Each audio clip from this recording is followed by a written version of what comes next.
Muy buenas tardes, bienvenidos a una más de la serie de los Evangelios. Hoy estamos compartiendo los martes del Evangelio de Marcos y hoy vamos a ver el capítulo número 3. Así es de que pongámonos en manos de Dios para recibir la palabra en el Evangelio de Marcos, por medio del Evangelio de Marcos, capítulo 3. Mi Dios, nos ponemos en tus manos en esta tarde. Gracias, Padre, por permitirnos estar una vez más reunidos para ser edificados en tu palabra, en estas enseñanzas, Padre, en este estudio bíblico de los evangelios. Padre, nos ponemos en tus manos en el nombre de Cristo Jesús. Amén. Muy bien, pues vamos a ver hoy el Evangelio de Marcos, capítulo 3. Les comento que tiene 35 versículos y los temas abordados en este Evangelio son sanidad del hombre de la mano seca, grandes multitudes vienen a Jesucristo, los nombres de los 12 apóstoles, muy importante que nos lo sepamos porque de repente decimos cosas que no son, o nombres que no son apóstoles, que no fueron apóstoles. También un tema muy importante y muy polémico y de mucha, vamos a llamarle, confusión en cuanto a su interpretación, que es la blasfemia contra el Espíritu Santo. Y también, por último, la madre y los hermanos de Jesús. ¿Qué personajes aparecen en este capítulo? Primero, el hombre con la mano seca. ¿A qué se refiere la mano seca? La mano paralizada, tullida, como dicen algunos. Eso es lo que tenía, quizás algún tipo de embolia, no sabemos. Y también vamos a ver multitudes que siguen a Cristo, sin nombres de manera general. Los discípulos, también los nombres de los 12 discípulos, fariseos, también por ahí los famosos herodianos, el Espíritu Santo que siempre está presente y algunos también menciona algunos espíritus inmundos. Vamos a hablar pues del primer capítulo en donde viene el hombre de la mano seca. Ahora, yo al principio, le confieso, iba a poner la mano de un hombre sanada, pero en realidad ese no es el propósito de nuestro Señor Jesucristo. Rápidamente vino a mi mente el contexto de lo que es el amor de Dios por los semejantes, por nuestros semejantes, por todos nosotros, y Él viene con un propósito, y solamente, escuche bien, solamente el sanarle su mano fue un pretexto para llegar a Él. Porque realmente Dios viene por nuestras vidas, ¿no? Nuestro Señor Jesucristo viene por nuestras vidas y solamente esa necesidad de la mano seca, de la mano tullida, de la mano paralizada, pues es un pretexto para que se manifieste la gloria de Dios y hay una conversión en los seres humanos. Vamos a leer capítulo 3 de Marcos, del versículos 1 al 6, y dice lo siguiente: Otra vez entró Jesús en la sinagoga, era su costumbre, y había allí un hombre que tenía seca una mano, y le acechaban. Había siempre personas alrededor de nuestro Señor Jesucristo que estaban buscando algo para afectarle, para acusarle, y le acechaban para ver si en el día de reposo le sanaría, puesto que si iban a la sinagoga, pues era el sábado. ¿A fin de qué? De poder acusarle.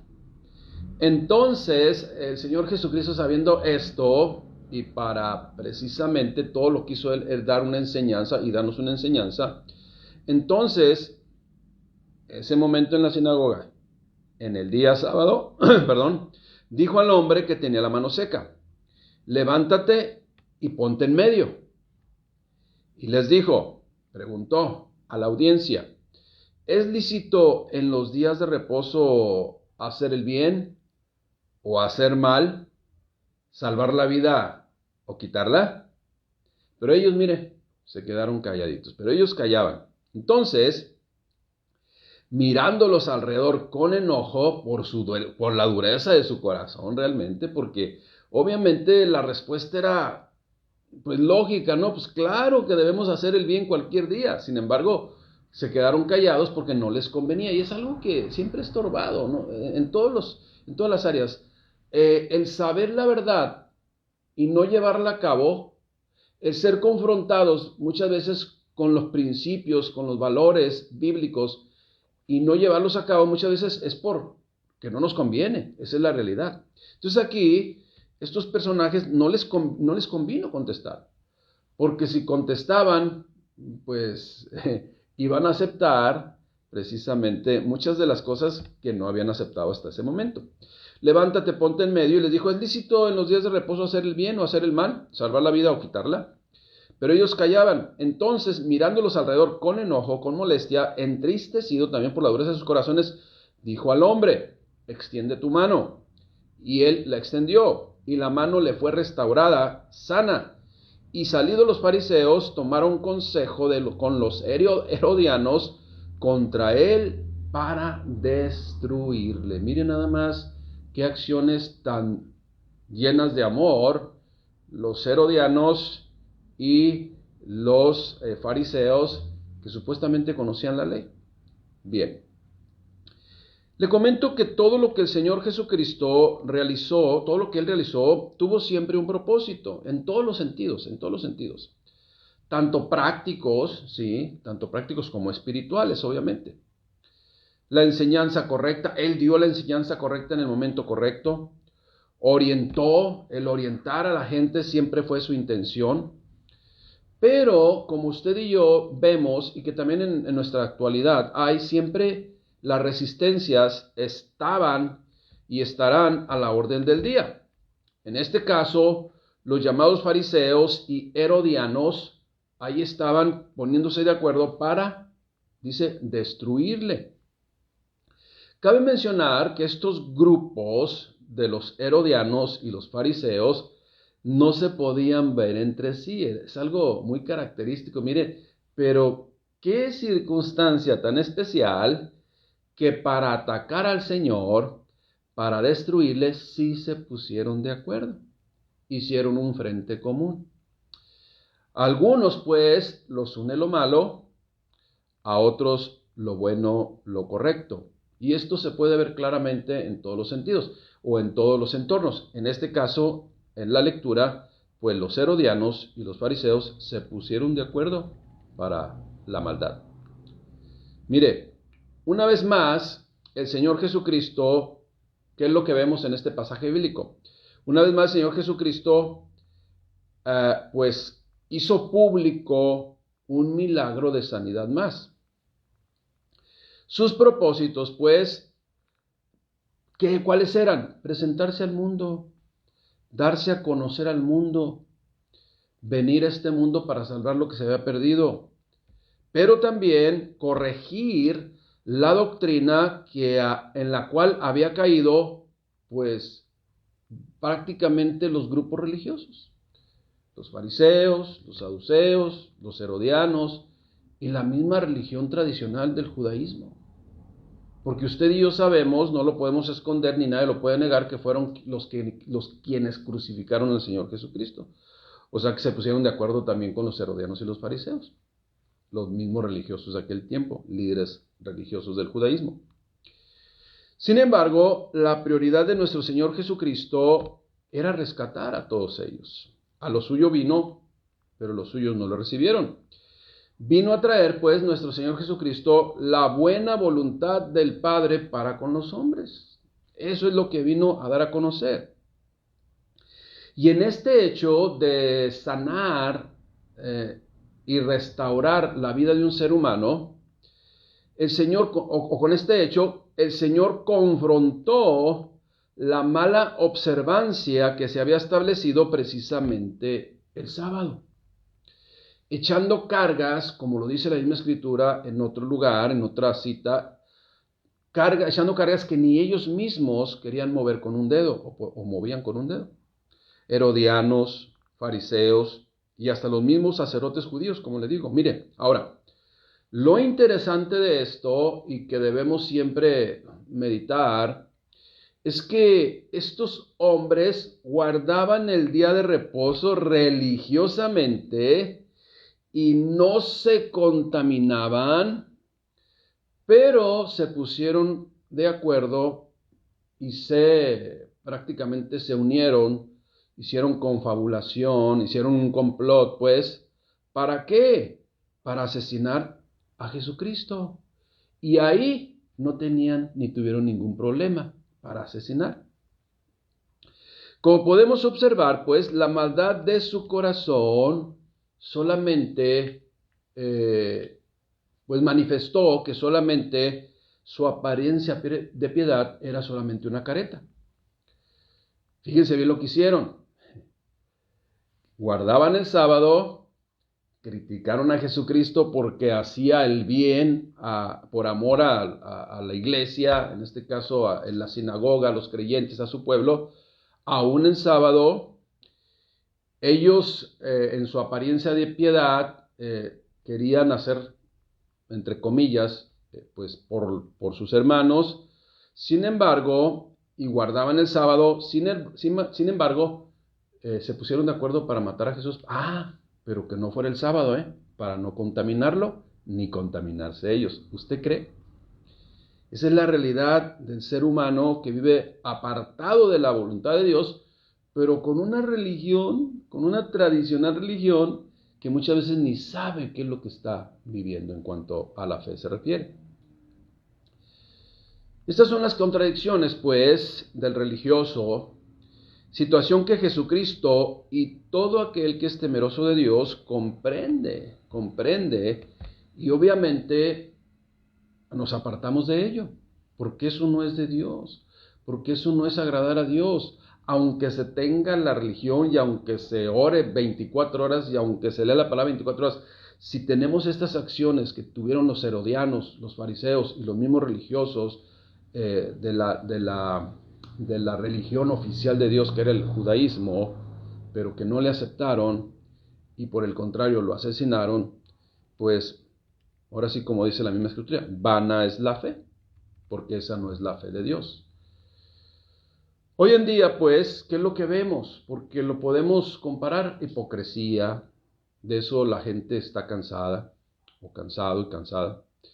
Vemos también personas que son muy consagradas a Dios en apariencia, pero a la hora de una actividad, por ejemplo, lo que yo les digo, ¿no?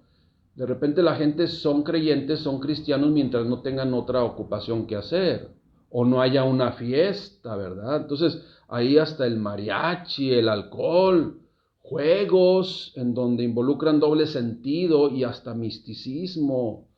Pero eso sí, se dicen que son de tal grupo religioso. Se usa pues un lenguaje religioso, o se aprende a usar un lenguaje religioso, que solo es pura apariencia, la cual hace tropezar a muchos. Eso es lo que hacían los fariseos, los herodianos, los religiosos del siglo I, pero también los del siglo XXI. Esa es la realidad. Que nuestra fe en Dios verdaderamente sea dando fruto de Dios en nuestro corazón y no solamente sea una apariencia. Cuidemos nuestro corazón, cuidemos lo que estamos haciendo, cuidemos que no vayamos a tener actitudes en donde se contradiga nuestra fe o nuestras convicciones.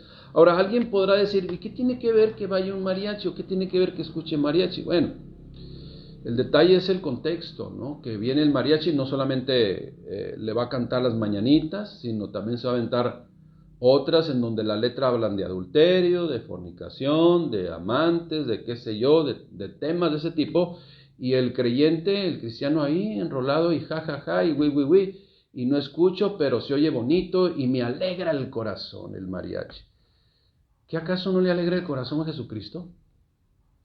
¿Qué acaso se requieren otros paliativos, ¿sí?, para entonces estar plenos? Bueno, cada quien. Esa es la realidad, ¿no? Versículos del 7 al 12. Multitudes siguen a Jesús. Mire, esas multitudes que seguían a Jesús, esas multitudes que seguían a Jesús, unos eran para verdaderamente conocerle, otros solo para emocionarse porque se escuchaba muy bonito su disertación, pero otros para acusarle. Esas multitudes que le rodeaban, también había ahí traicioneros, lobos rapaces que querían precisamente buscar algo para acusar al Señor Jesucristo y cumplir religiosamente con sus intenciones del corazón, muy apartados de Dios. Este pueblo de labios me honra, pero su corazón está distante de mí. ¿Por qué lo dijo la palabra? Por los frutos se conoce esto, ¿no?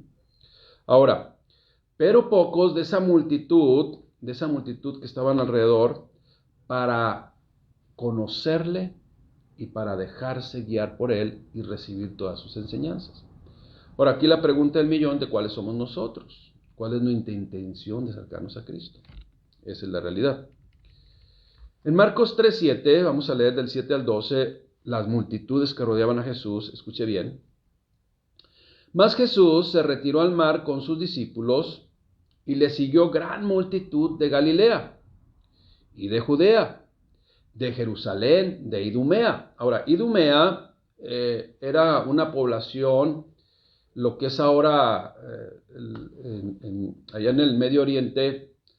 Se me fue ahorita el nombre, ahorita se me viene, pero se fueron a Idumea, que era una ciudad que estaba al sur de Judea.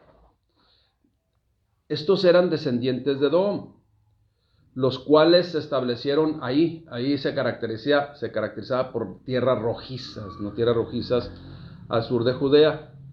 Entonces, eso es lo que donde fue Jesús, del otro lado de Jordán y de los alrededores de Tiro y de Sidón. Oyendo pues cuán grandes cosas hacía, y grandes multitudes vinieron a él. Hoy en la actualidad es lo que le llaman Palestina, al sur de Palestina, en esa ciudad, pero al sur. Aquí es donde andaba Jesús y es donde dio prácticamente todo su contexto que quedó plasmado en la historia.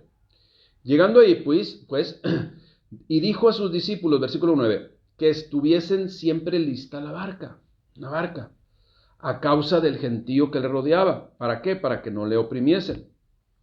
Versículo 10, porque había sanado a muchos, de manera sola por tocarle. Cuantos tenían plagas caían sobre él, y los espíritus inmundos, al verle, se postraban delante de él y daban voces diciendo: tú eres el Hijo de Dios. Mas él les reprendía para que no lo descubriesen. ¿Sí? ¿Por qué hacía esto? Bueno, vamos a hacer un comentario con respecto a estos versículos del 3 al 12.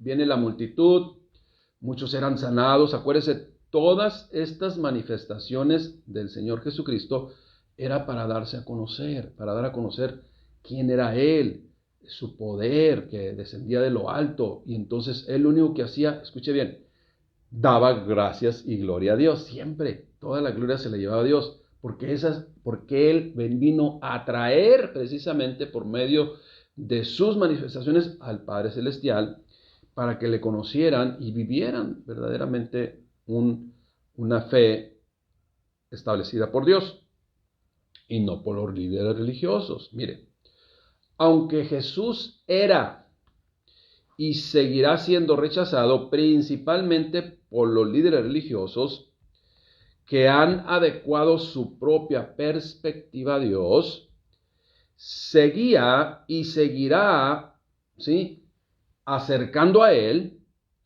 verdaderos creyentes. De entre toda esa multitud, quizás, no sé, un porcentaje del 20-30% quizás se convertían. Los demás estaban a la expectativa de ver qué acusarle también. Algunos otros solamente pues hacían ahí un montoncito. Lo que sucede igual en muchos lugares, ¿no? Así es lo mismo. Ahora, en aquellos tiempos, como le digo, y hoy también existían los curiosos. Otros solo buscaban sanidad física solamente. Mucha gente, no, yo nomás quiero que me haga mi milagro y es todo. Yo no quiero la verdad nada con Dios. Bueno. Otros buscaban reunir evidencias para usarlas en contra del Señor Jesucristo, y otros solamente para criticar. Esos eran los que estaban alrededor de nuestro Señor Jesucristo, o las multitudes, pero muchos iban a recibir verdaderamente su palabra. Otros querían saber también si en realidad era el Mesías prometido desde el Antiguo Testamento. La mayoría de los que testificaban sus hechos no comprendían muchas veces la verdadera dimensión de lo que ocurría en ese momento. Hoy en día, pues, la gente sigue al Señor por muchas cuestiones o variedad de razones como las que en ese momento también se daban. Pero aquí lo importante, como yo le digo una vez más, es saber cuál es nuestra razón de buscar a Cristo. Verdaderamente aprender de Él, entregar nuestro corazón, vivir con nuestro corazón lleno de Él.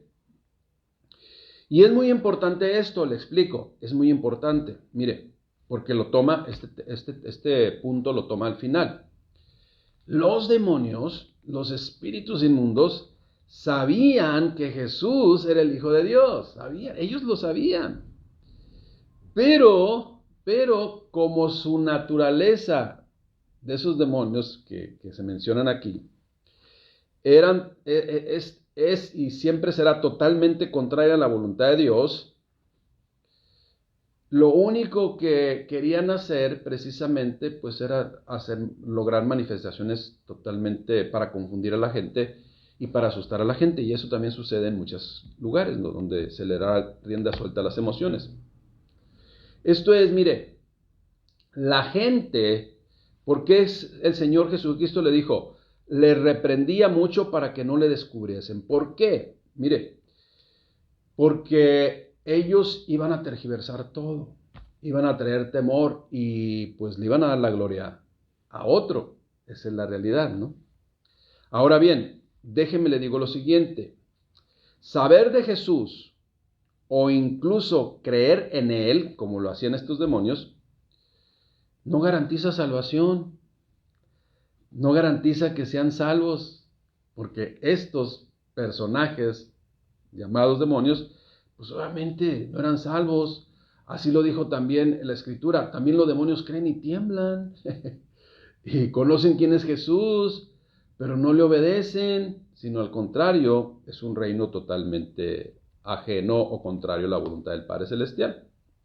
Así es que cuando nosotros decimos que somos creyentes, cuando nosotros decimos que nuestro Señor es Dios y Jesucristo nuestro Salvador, la regla fundamental o la característica fundamental que debe haber en nosotros es seguirle, conocerle y obedecerle. De otra forma, solamente una estadística más de aquellos simpatizantes en los cuales no va a pasar absolutamente nada hasta que no pasemos al otro lado, al lado de Cristo. Mire, vuelvo a retomar el punto este. Jesús advirtió a los demonios que no divulgaran que era el Mesías. ¿Por qué? La respuesta es sencilla. ¿Quiénes son ellos para aportar la verdad de Dios? ¿Quiénes son ellos para aportar la verdad de Dios? Y no sea también que el enemigo de Dios traiga más confusión y engañe a más gente. Ahorita mucha gente vive engañada. También debemos considerar que la inmensa multitud en ese contexto histórico estaba a la espera de un líder político y militar que lo libertaría del yugo de Roma, porque todas esas eran, vamos a decir, no se puede decir colonias, pero sí asentamientos o pueblos que estaban gobernados por Roma. Sí, pero la Roma de aquel tiempo, no la actual. La actual ni siquiera existía todavía, ¿no?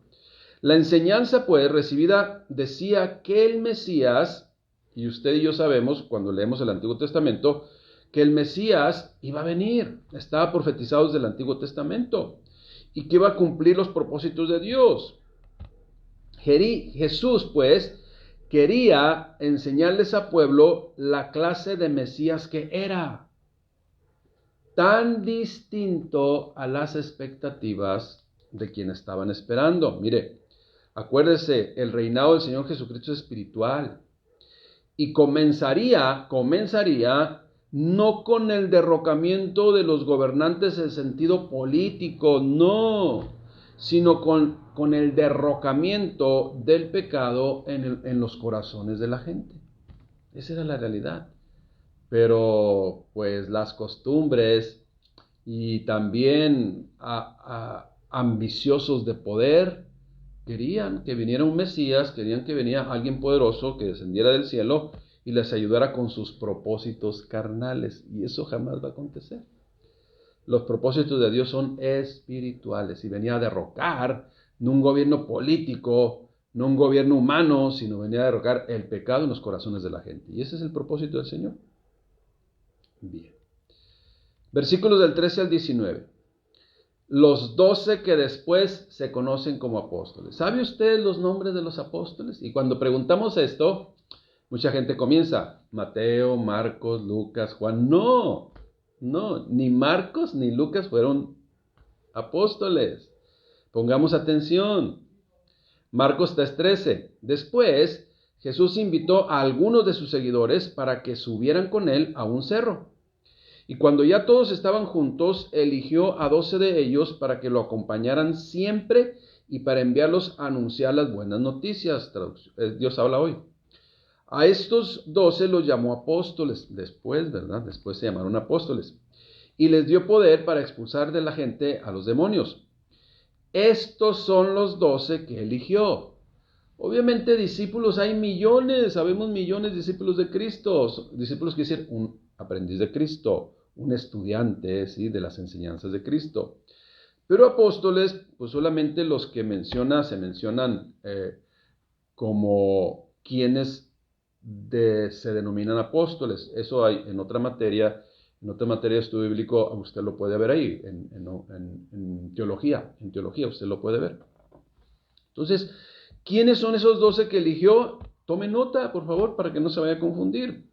Simón, a quien también llamó Pedro, Santiago y Juan, hijos de Zebedeo, a quienes llamó Boanerges, que quiere decir hijos del trueno, Andrés, Felipe, Bartolomé, Mateo, Tomás, Santiago, por ahora hijo de Alfeo, Tadeo, Simón el patriota y Judas Iscariote, que después, este último Judas Iscariote fue el que traicionó a Jesús. Y ya el versículo 20 dice, y se agolpó de nuevo la gente, de modo que ellos ni aún podían comer pan, y cuando lo oyeron los suyos, vinieron para prenderle, porque decían, está fuera de sí.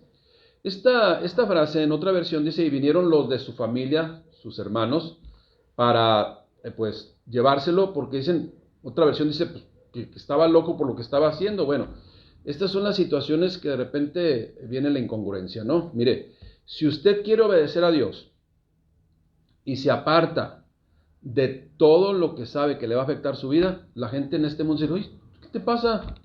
¿Estás loco? ¿Sí? Pero eso sí, el depender de las drogas, el andar adulterando, el andar fornicando, el andar emborrachándose, el andar haciendo todo, eso es lo común. Y eso no es estar loco, eso es disfrutar la vida. Bueno, acuérdese, este mundo desordenado a lo bueno le llama malo y a lo malo le llama bueno. Si usted es una persona totalmente cuerda y totalmente respetuosa de su familia, totalmente respetuosa de los principios de Dios, usted es una persona que ya, eres un religioso, fanático religioso. Bueno, eso es el mundo. El mundo se va a burlar de Dios. Esa es la realidad. Pero, a final de cuentas, las consecuencias van a llegar. Mire, Dios menciona en su palabra, por eso le digo, aún la propia familia de Jesús le tomó, está fuera de sí, dice. Bueno, Dios menciona en su palabra que no hay profeta con honra en su tierra. Aún los de su misma familia le desconocieron. Y que los mismos de su familia acusarían de que Jesús actuaba incorrectamente. Sin embargo, yo le explico lo siguiente. Dios ha dado un sentido común, en donde mucha gente ya no tiene sentido común tampoco. En donde si nos ponemos a analizar y a pesar las cosas verdaderamente en una congruencia de mente, pues fácilmente se puede conocer qué es lo correcto y qué es incorrecto, o sea, fácilmente. Si lo que estoy haciendo afecta a otras personas y me afecta a mí, entonces, no porque no me agarre la policía, no porque no tenga las consecuencias, sino porque de repente evado las consecuencias, bueno, si me afecta o afecta a otros, es incorrecto, o sea, el sentido común. Pero como le digo, en este mundo ya se ha perdido también el sentido común. Pero fíjese bien, hoy el usar el sentido común el vivir en lo correcto, en una vida armoniosa, ha pasado a segundo término. Ha pasado a segundo término, fíjese. Y también dentro de algunos grupos llamados cristianos, entre comillas, ha pasado a segundo término. Mire, por ejemplo, en unos lugares donde supuestamente se llaman iglesias cristianas, aplican ciertas enseñanzas o reciben ciertas enseñanzas si conviene o no conviene a lo que están haciendo. Si verdaderamente trae algún beneficio en algún aspecto, principalmente económico, esa es la realidad. Y así es de que las motivaciones del mundo de ambición, de codicia, de amor al dinero, se han metido también a muchos grupos denominados cristianos, esa es la realidad. Y enseñan la palabra de Dios o un versículo de la palabra de Dios o algo que nuestro Señor Jesucristo dice si les conviene, y si no les conviene lo hacen a un lado. Por ejemplo, nunca van a confrontar el pecado. ¿Por qué? Pues porque no les conviene. ¿Por qué no les conviene? Pues porque a la gente no le gusta que se le confronte el pecado y se van a ir. Y al irse, pues se van recursos. No conviene predicar el evangelio completo. Solamente puro amor, puro apapacho, y nada de los profetas, que son los que verdaderamente confrontan, sí, al pueblo de Israel y hoy a la iglesia, ¿no?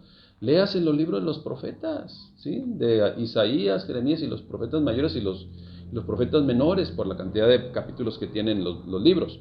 Léalos y verdaderamente sea exhortado directamente por Dios a través de su palabra, para que vea, ¿sí? Y reciba el alimento espiritual maduro, y no seamos bebés, pues todavía haciéndonos en el pañal, espiritualmente hablando. Cada quien decide libremente creer o no creer. Yo, ¿verdad? Y mi casa hemos decidido creer y listo, pero no es obligación de los demás. Cada quien nos vamos a acercar a Cristo por diferentes motivaciones. Lo vemos ahí también. En las multitudes seguían a Cristo, unos para acusarle, otros para criticarle, otros solamente para burlarse de él. Bueno, solamente repito, los nombres de los hoy conocidos como apóstoles, e insisto, no olvidemos, Marcos y Lucas no fueron de los llamados apóstoles. ¿Quiénes son? Pedro, Santiago, Jacobo, pero hubo dos Jacobos, Jacobo hijo de Zebedeo, Pedro, Santiago, Jacobo. Juan, Andrés, Felipe, Bartolomé, Mateo, Tomás, otro Santiago, Santiago, Jacobo, hijo de Alfeo, también conocido como Jacobo, hijo de Alfeo, Tadeo, Simón y Judas Iscariote. ¿Ok? Esos son los 12.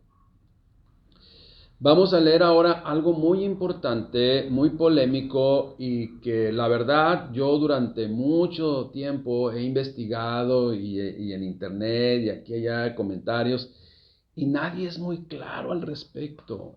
Hay ambigüedad de opiniones y yo quiero ser lo más claro posible para que usted y yo sepamos qué es la blasfemia contra el Espíritu Santo, que es precisamente los versículos del 22 al 30, es muy importante. ¿Qué es la blasfemia contra el Espíritu Santo?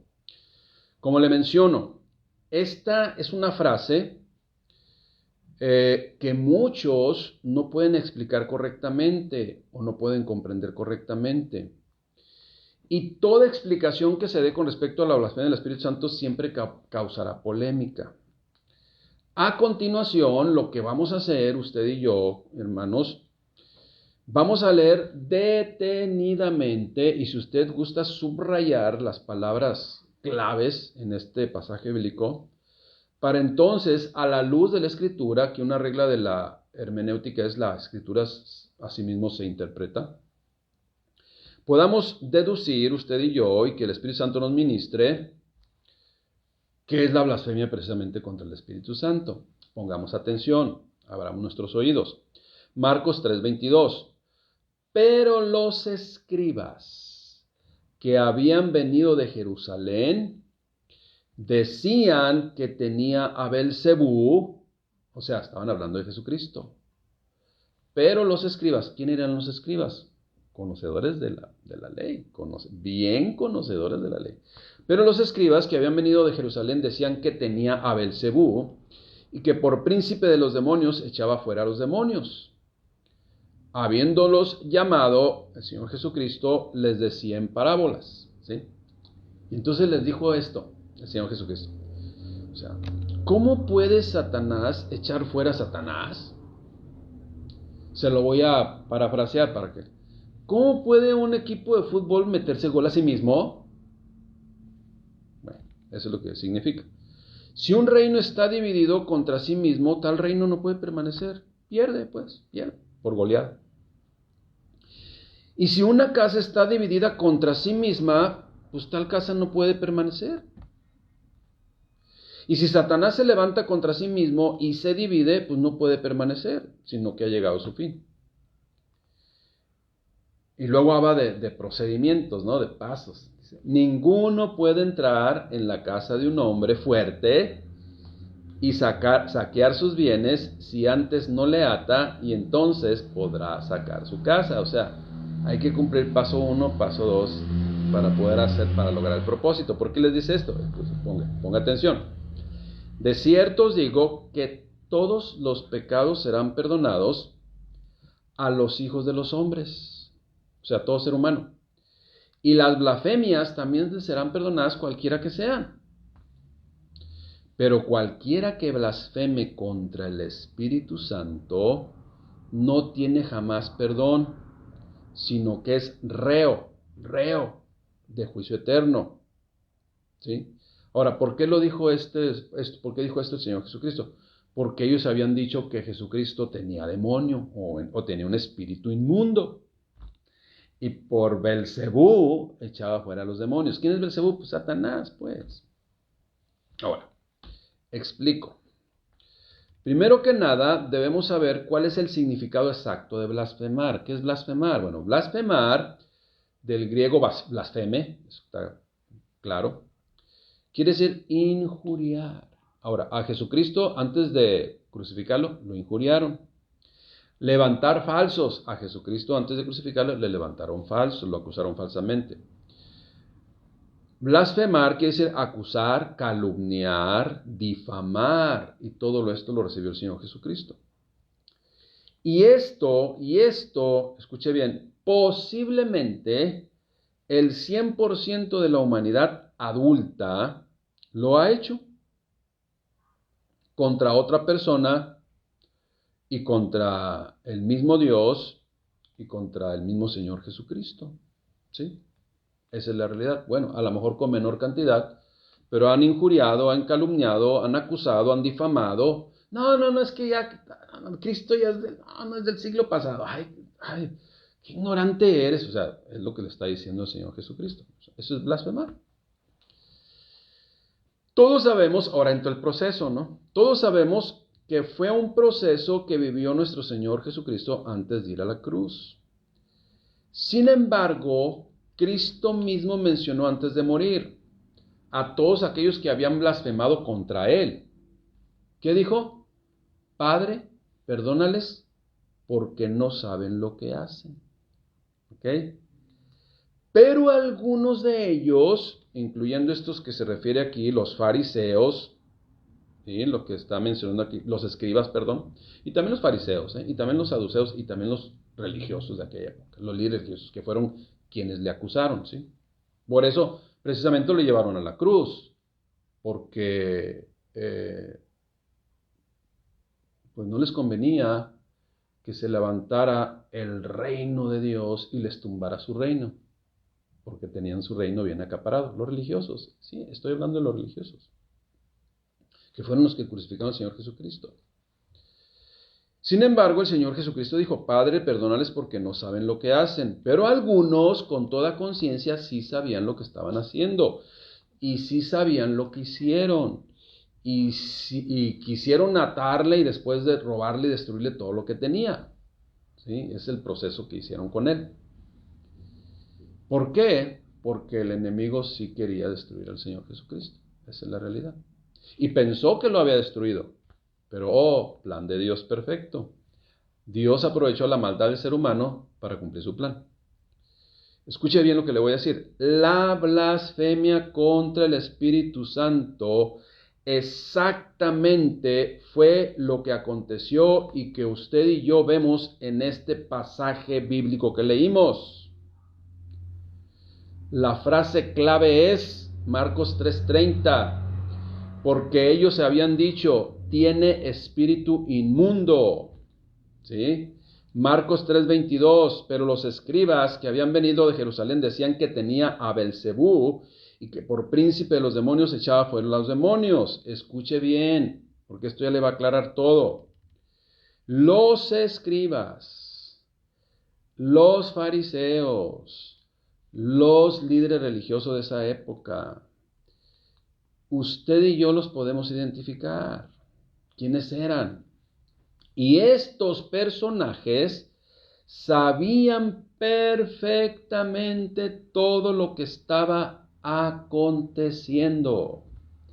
No había lugar a dudas de quién estaba enfrente de ellos y cómo por medio de la manifestación grandiosa del Espíritu Santo, el cual operaba en él, pues hacía todo lo que le veían hacer. Ellos lo sabían. Mire, un ejemplo de ello. Otro maestro habla de ello. Escuche bien. En Juan 3:2 viene Nicodemo, que era un maestro de la ley. Este vino a Jesús de noche y le dijo, Rabí, sabemos que has venido de Dios como maestro, porque nadie puede hacer estas señales que tú haces si Dios no está con él. O sea, esto lo habían platicado entre ellos y sabían quién era Jesucristo.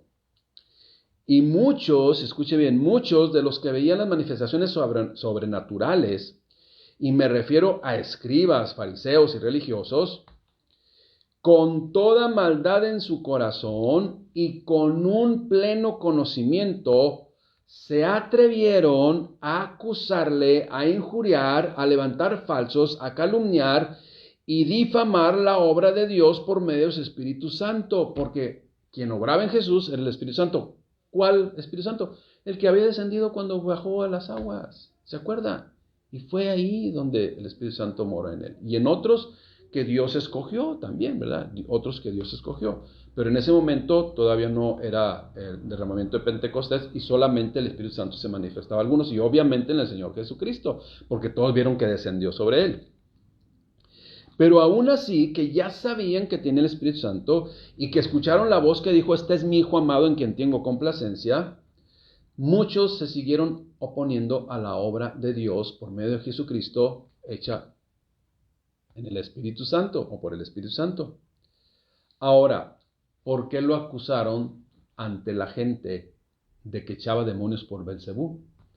Precisamente para desacreditarlo, con plena conciencia, sabiendo lo que estaban haciendo, o sea, simple y sencillamente por maldad en su corazón, para que no les quitara su poder.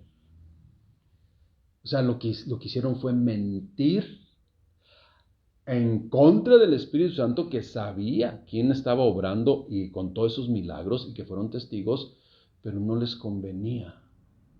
Y tuvieron que acusarle, ofenderle, levantar falsos, blasfemar contra el Espíritu Santo porque tenían conocimiento.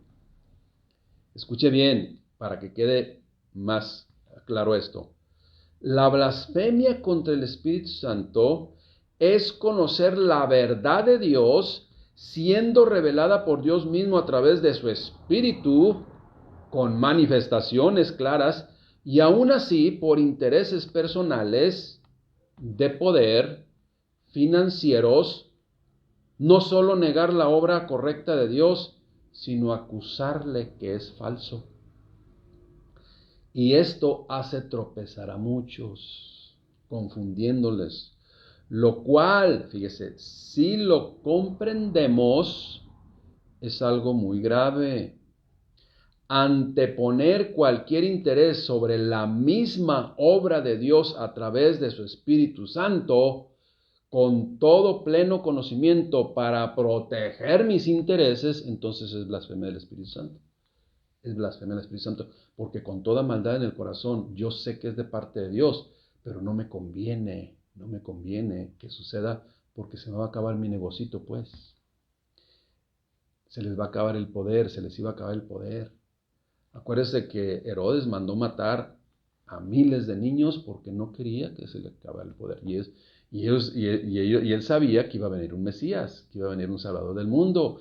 Dice que buscó, investiguen dónde es, para que vaya yo a adorarle. ¿Y cuál es la intención? Matarle. Blasfemia del Espíritu Santo, porque no quería que le quitaran el reino. Pero Jesucristo vino de una forma diferente y a actuar totalmente diferente. Bueno, esa es la blasfemia contra el Espíritu Santo, de tal forma, hermanos, que una persona que es inocente a las cosas de Dios pudo haber dicho muchas cosas, pero aplica lo que dijo el Señor Jesucristo en la cruz del Calvario: Padre, perdónales porque no saben lo que hacen. Pero ¿a quién aplicó eso? A aquellos que verdaderamente no sabían lo que estaban haciendo. Pero los fariseos, los religiosos, los saduceos, los escribas, sabían qué es exactamente lo que estaban haciendo. Y esa es blasfemia contra el Espíritu Santo. Últimos versículos del 31 al 35. Vienen después sus hermanos y su madre, y quedándose afuera, enviaron a llamarle. Y la gente que estaba sentada alrededor de él le dijo: tu madre y tus hermanos están afuera y te buscan. Esto es, llegaron la madre, los hermanos de Jesús, y le mandaron decir, ¿verdad? Dile que buscamos a Jesús. O sea, un charolazo, pues. O sea, esto es, mis influencias, dile a Jesús que salga, que le está buscando su mamá y sus hermanos. Entonces, él respondió diciendo, el Señor Jesucristo: ¿quién es mi madre y mis hermanos? Mire, poniendo en su lugar a todos, incluyendo a aquella persona que Dios utilizó para que Jesucristo viniera al mundo, pero que no se tomara atribuciones que no le correspondían. Ahí Jesucristo le dijo: ¿quién es mi madre y mis hermanos?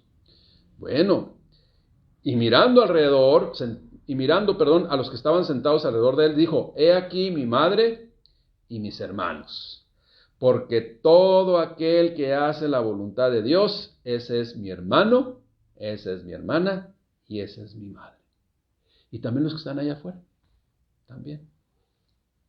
La familia de Dios, pues, en esta frase que el Señor Jesucristo está diciendo, es que la familia de Dios siempre va a ser recibida por el Padre Celestial y a nadie va a dejar fuera.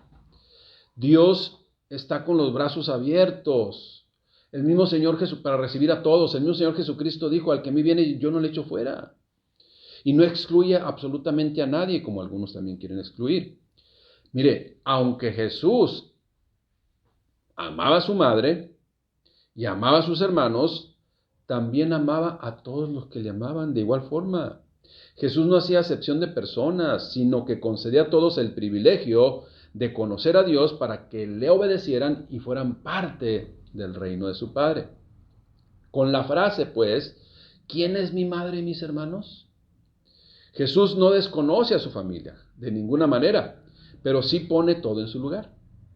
De esta forma afirma la verdad que su mandato celestial está por encima de las relaciones con su familia terrenal.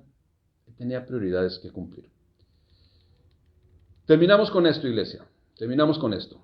Capítulo 3 del Evangelio de Marcos. No olvidemos que es para todos, pero originalmente fue dirigido a una audiencia gentil romana, los cuales conocían de etapas, conocían de pasos, conocían de procedimientos, conocían de pruebas objetivas y fundamentos, y todo esto se cumple en la narrativa que ofrece precisamente, pues todo el Evangelio, ¿no? Y toda la Escritura, pero hoy estamos hablando de este capítulo 3, comprobar objetivamente lo que estaba haciendo y por qué lo estaba haciendo. Señor Jesucristo vino a llevar a cabo un grande ministerio, ¿sí? Y todo lo que Él hizo, absolutamente todo lo que hizo, fue exactamente porque se requería hacer eso en el momento adecuado, en el momento preciso, acorde a las circunstancias que se estaban dando ahí alrededor. Vino a traer la palabra de Dios, vino a dar gloria a Dios, vino a hacer la voluntad del Padre, vino a traer sanidad a muchos enfermos, pero sobre todo sanidad espiritual. Y damos gracias a Dios, porque todo eso que hizo, lo hizo a través y por medio del Espíritu Santo.